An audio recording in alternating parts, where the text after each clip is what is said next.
সবাই? আশা রাখি আল্লাহ পাক সবাইকে সুস্থ রাখছেন, ভালো রাখছেন। আলহামদুলিল্লাহ আমরাও বেশ ভালো আছি।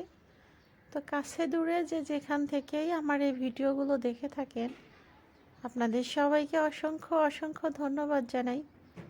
সেই সাথে আরও নতুন নতুন ব্লগ ভিডিও দেখার জন্য সবাইকে ওয়েলকাম করছি। আমি মনিরা বলছি ঢাকা থেকে।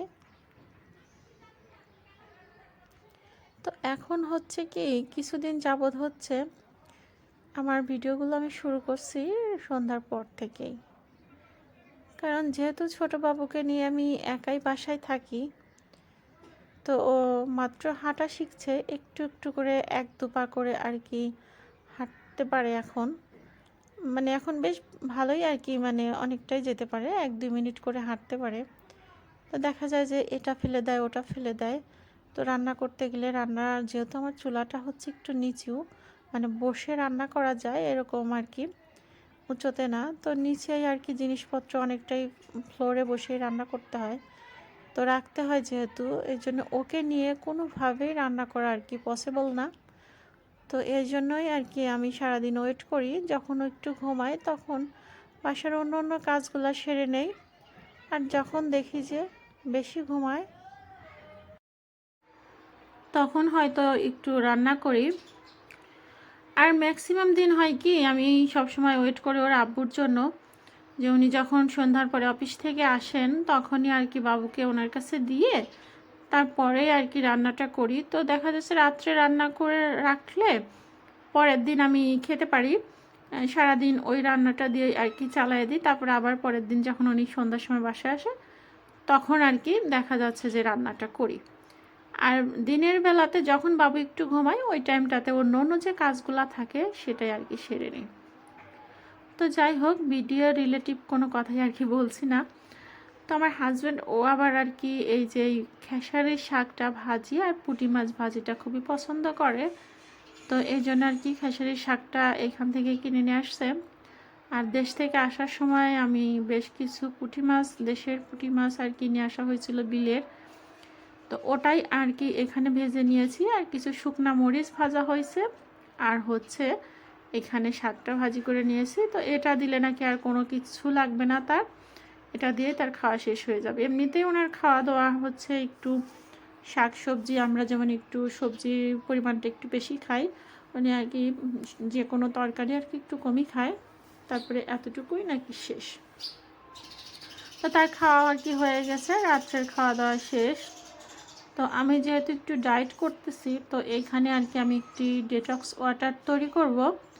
তো তার জন্যই এখানে আমি হচ্ছে পানির মধ্যে আর কি একটু পুদিনা পাতা দিয়ে রাখছি কিছু, আর এখানে হচ্ছে ছোট সাইজের শসা একটাকে একটু স্লাইস করে আর কি গোল গোল করে কেটে নিয়েছি, তো সেটা দিয়ে দিচ্ছি। আর কিছু দিয়ে দিচ্ছি হচ্ছে আদার কুচি, তো দিয়ে এটাকে পানির মধ্যে সারা রাত আর কি ভিজিয়ে রাখবো।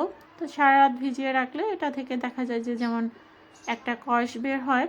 তারপরে আরও দিয়েছি কিন্তু একটা লেবু, তো এটা থেকে আর কি যে কষটা বের হবে এটা পানির সাথে অ্যাডজাস্ট হয়ে একটা মানে ডিটক্স ওয়াটার তৈরি হয়। এটা খেলে পরে আর কি শরীরের জন্য কিন্তু অনেকটা ভালো, শরীর থেকে ক্ষতিকারক টক্সিনগুলো আর কি বের করে দেয়। একদম মানে লো ক্যালোরি, কিন্তু এটার মধ্যে কোনো ক্যালোরি নেই, কিন্তু মানে আমাদের শরীরের জন্য উপকার। তাই তো সকালবেলা হচ্ছে আমি এভাবে সারা রাত রেখে দিয়েছিলাম, তো এখন সকালে আমি ঘুম থেকে ওঠার পরে আর কি ওই পানটা আর কি নিয়ে আর কি খেয়ে নিয়েছি। তো এই যে সবজি এনে রাখছিল রাত্রে, তো ওইগুলো আর কি গোছগাছ করে রাখি নাই, তো এখন আর কি এগুলো আর কি একটু গোছায় রাখছি। তো কাঁচকলা, পেঁপে আর হচ্ছে একটু ফুলকপি, আর ওদিকে যেই সবজিগুলো ফ্রিজে রাখা যায় ওগুলো আর কি ফ্রিজে রেখে দিয়েছি। আর এখানে আমি সকালে নাস্তার জন্য এখানে আমার গাছ থেকে পাড়া ছোটো সাইজের যে টমেটো দিয়েছি, আর এখানে আমার গাছেরই কিছু কাঁচামরিচ 2-3টা আর কি দিয়ে দিয়েছি, আর একটা পেঁয়াজের কলির অর্ধেকটুকু নিয়েছি, নিয়ে আর একটা পেঁয়াজ কেটে দিয়ে সবগুলাকে আর কি একসঙ্গে আর কি একটু বেশ চটকিয়ে মাখিয়ে নিচ্ছি। আর আমি একটা ডিম ভেজে খাবো, শুধু জাস্ট এটাই খাবো আর অন্য কিছু খাবো না। একবার যদি মানে ওয়েটটা বেড়ে যায় সেটা কমাইতে কিন্তু অনেকটাই কষ্ট। কারণ বাবু মানে পেটে আসা থেকে মানে পেটে আসার আগ থেকেই আমার শরীরে মানে রক্তের পরিমাণ খুবই কম ছিল। তো এই জন্য আর কি খাওয়া দাওয়া থেকে শুরু করে অনেক মেডিসিন নিতে হয়েছে। তো এই জন্য শরীরের ওয়েটটা প্রায় 12-13 কেজি মতন বাড়ছে। তো এটা আর কি কমাইতে তো খুবই কষ্টকর, অনেকটাই সময় লাগবে। তো দেখি কি হয়, চেষ্টা তো করি। এই জন্য আর কি খাবার দাবারে মানে একটু চেঞ্জ আসছে। তো এখন আর কি মানে আগের মতন ওরকম 2-3 রকম তরকারি ঝাল মশলা দিয়ে এটা ওটা আর কি রান্না করতে পারছি না আর কি, আপনাদের সাথে শেয়ার করতে পারছি না। এখন দেখা যাচ্ছে যে অল্প মশলায় যেসব সিম্পল খাবারগুলো আর কি আমাকেই খেতে হবে, তো ওই টাইপের রান্না এখন করছি। তো আর এখানে হচ্ছে আমার হচ্ছে গাছ থেকে পেঁড়া মানে পেঁড়ে আনছিলাম, একটা লাফা বেগুন, আর হচ্ছে ছোট সাইজের যে গোল হচ্ছে ইয়েগুলা মানে আলুগুলা, লাল আলু, আর মরিচ পেঁয়াজ বেশি করে দিয়ে আর একটু ধনিয়া, আদা আদা রসুন বাটা দেওয়া হয় নাই, মানে ধনিয়া আর হচ্ছে জিরা বাটাটা এখানে ব্যবহার করা হয়েছে। তো দিয়ে আর কি মাখিয়ে এখানে কিছু পুঁটি মাছ আর বাটা মাছ আমি কেটে কয়েক ভাগ করে দিয়ে আর উপরে আর কি একটু ধনিয়া পাতা দিয়ে দিয়েছি আর কি। মাছটা এখানে কাঁচাই ব্যবহার করছি, যেহেতু ডাইটিংয়ের ক্ষেত্রে কাঁচা মাছ খাওয়াটাই সবচেয়ে বেশি উপকার, শরীরের জন্য উপকার, প্রত্যেকটা মানুষের জন্যই উপকার। তো মাছটা কাঁচা থাকবে না একেবারে, মানে তরকারির নিচের সাইডে দিলে হয় কি মানে চচ্চড়ি টাইপের হলে পরে মাছের এক সাইডটা কিন্তু একটু পোড়া পোড়া হবে। তো এদিকে আমার তরকারি রান্না হচ্ছে, আর এদিকে হচ্ছে আমার বাবার জন্য একটু খিচুড়ি রান্না করছি সব রকম সবজি দিয়ে। তো এর 3 ভাগের 1 ভাগও কিন্তু ওকে খাওয়াইতে পারি নাই, সামান্য একটু পরিমাণ খাইছে, ছোট মানুষ যেহেতু একটু মানে যতটুকু আর কি খায় আর কি ফেলে টেলে দিয়ে আর কি। তারপরে কি একটু মাঝে মাঝে চেষ্টা করি, প্রত্যেক দিন দেই না, অনেক দিন পর পর একদিন একটু চেষ্টা করি। তো এই জন্য ওই পাশে রান্না করে রাখছি, যতটুকু খাইছে ততটুকু আর কি খাওয়ানো হয়েছে। আর এদিকে হচ্ছে একটু ইলিশ মাছ রান্না করে নিব। তো ইলিশ মাছটা রান্না করব হচ্ছে আমি শসা দিয়ে। তো শসা দিয়ে কিন্তু ইলিশ মাছটা দুর্দান্ত হয়, মানে খুবই টেস্টি এবং মানে খুবই স্বাদ হয়। তো এখানেও কিন্তু আমি কাঁচা মাছই ব্যবহার করছি। মাছটাকে আমি অনেকক্ষণ যাবৎ প্রায় 2 ঘন্টার উপরে লবণ দিয়ে মেখে রেখেছিলাম। এভাবে লবণ দিয়ে মাছটা মাখিয়ে রাখলে কিন্তু খুবই স্বাদ হয়, মানে মাছের মধ্যে মানে লবণটা ঢুকে মাছের টেস্টটা দ্বিগুণ বেড়ে যায়।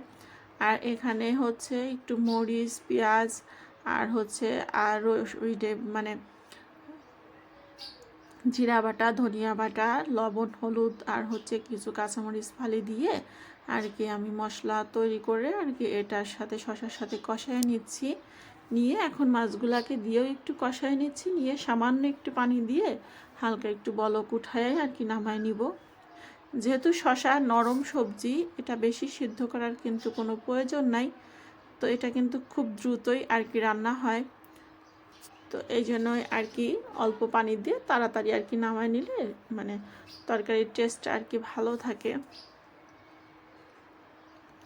তো এই তো রাত্রেবেলা এই যে খেসারির শাক ভাজা আর হচ্ছে ইলিশ মাছ আর ওই যে মাছ চচ্চড়ি, আর এই সাইডে একটা সবজি করছি। এই সবজিটা আমি শুধু খাবো, আমি তো ভাত খাবো না, শুধু ওই সবজিটা খাবো। আর হচ্ছে সাথে হয়তো ডিম ভাজি খাই, আর ইলিশ মাছের পিসটা শুধু মাছের পিস বা শসা খেতে পারবো। তো ওই ছিল রাত্রের খাওয়া দাওয়া। তো তারপরে হচ্ছে এদিকে বিকেলবেলায় আর কি আমি ইয়ে করছিলাম, মানে বাবুর জন্য বিকেলবেলা বলতেছি সরি সকালের দিকে আর কি বানিয়ে রাখছিলাম বাবুর জন্য ছোট সাইজের একটা 2টো ডিম দিয়ে একটা কেক। অনেক সময় দেখা যায় কি যে মানে খেতে পারে না, হাতে একটু বিস্কিট বা একটু কেক দিলে একটু অল্প অল্প নিয়ে মুখে একটু চাবায়। তো এই জন্য ওর আব্বু বললো যে বাইরে থেকে কিনে আনা কেক, একটা কেক যদি বানায় দাও তাহলে দেখা যাবে যে ও একটু হাতে নিয়ে নিয়ে খাবে, তাহলে আর ওর কোনো মানে পেটের সমস্যা হবে না বাইরের খাবার খাওয়া থেকে। তো এই জন্য ভাবলাম ছোট্ট করে একটা বানায় রাখি, ও যখন আর কি একটু নিয়ে নিয়ে খায়, নষ্ট করে, এই জন্য আর কি ছোট্ট করে একটা বানাই দিয়েছি। তো তারপরে আর কি এই যে বিকেলবেলাতে একটু ছাদে আসছিলাম, এই হালকা মানে বাতাস হচ্ছিল, বেশ দেখতে ভালোই লাগতেছিল। আর হচ্ছে আমি দুপুরের দিকে ইয়ে করে গেছিলাম, দুপুরের আগেই মানে একটু মরিচ ভাঙাবো, তো মরিচটা আর কি এরকম রোদে দিয়ে গেছিলাম আর কি। তো বিকেলবেলা আর কি এগুলোকে তুলে নিতে আসছিলাম। তো মানে দেশ থেকেই সবসময় ভাঙায়া খাওয়া হয়, অনেক দিন আর কি দেশ থেকে আনা হয় না।